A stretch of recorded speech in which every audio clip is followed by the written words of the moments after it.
நிஃப்டியோட அப்டேட் பார்க்கலாம். நிஃப்டியில் வந்து லாஸ்ட் வீடியோவில் வந்து பார்த்திங்கன்னா ஒரு பை செட்டப் நம்மளுக்கு வந்து பொசிஷனலாக மூவ் ஆகுது அப்படின்னா 26,500 வரைக்குமே மூவ் ஆகிறதுக்கு 1000 பாயிண்ட் இருக்குங்கிற பாசிபிலிட்டிஸ் பார்த்துருந்தோம்.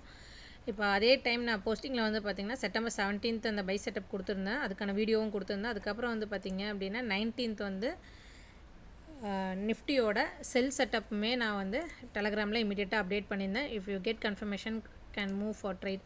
எதனால் இம்மீடியட்டாக இந்த செல் செட்டப் நான் கொடுத்துருந்தேன் அப்படிங்கிறதான் இந்த வீடியோவில் நான் எக்ஸ்பிளைன் பண்ண போகிறேன்.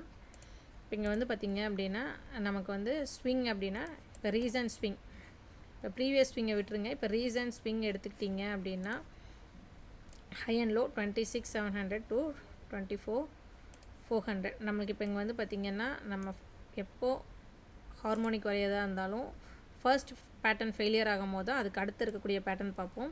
இப்போ பி பாயிண்ட் வந்து 607 கிடைக்குது அப்படிங்கும் போது நம்மளுக்கு வந்து ஏ ஸ்விங் கீழே இருக்குன்னா நம்மளுக்கு வந்து காட்லிக்கான பாசிபிலிட்டிஸ் இருக்குது. 786 லெவலில் நம்ம என்ட்ரிக்கு ட்ரை பண்ணோம். இந்த 786 லெவல் வந்து பார்த்திங்கன்னா நம்மளுக்கு ஃபெயிலியர் ஆச்சு அப்படின்னா நம்ம நெக்ஸ்ட்டு வந்து டீப் கிராப் 618க்கு பார்க்கணும். நான் வந்து பார்த்திங்க அப்படின்னா இந்த ஸ்விங்கில் நான் டிமாண்ட் ஹோல்ட் ஆகுது அப்படிங்கும் போது இந்த சப்ளையை பிரேக் பண்ணிடும் அப்படிங்கிற வியூவில் நான் ரொம்ப லாங்காக வந்து பை சைடோட டார்கெட் கொடுத்துருந்தேன். இப்போ நான் வந்து இந்த இடத்துல ஹோல்ட் 786 லெவலில் ஹோல்ட் ஆகும் போதே வந்து பார்த்திங்க அப்படின்னா நான் இமீடியட்டாக மார்னிங்கே நான் அப்டேட் பண்ணிவிட்டேன். கன்ஃபர்மேஷன் கிடச்சா செல் மூவ் ஆன் பண்ணலான்னு. இப்போ அதுக்கான கன்ஃபர்மேஷனும் வந்து பார்த்திங்க அப்படின்னா மார்க்கெட் வந்து லோயர் டைம் ஃப்ரேமில் கிளியராக சிஹெச் போட்டு என்ட்ரி கொடுத்துருந்துச்சு. ஸோ நம்ம வந்து பார்த்திங்க அப்படின்னா ட்ரேட்ஸ் எடுக்கும் போது கரண்ட் மார்க்கெட் சிச்சுவேஷனுக்கு தகுந்த மாதிரி நம்ம அந்த பை அண்ட் செல் வந்து அந்த இமீடியட் சிச்சுவேஷனுக்கு தகுந்த மாதிரி நம்ம மாற்றிக்கணும்.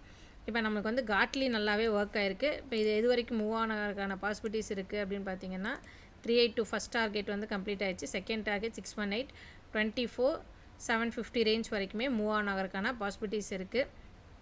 இப்போ எங்கேருந்து ரிவர்சல் ஆகுது அப்படிங்கிறத பார்க்கலாம். இப்போ ஆர்டர் ஃப்ளோ வந்து ஃபுல் செல்லாக ட்ராப் ஆகிட்டுருக்கு.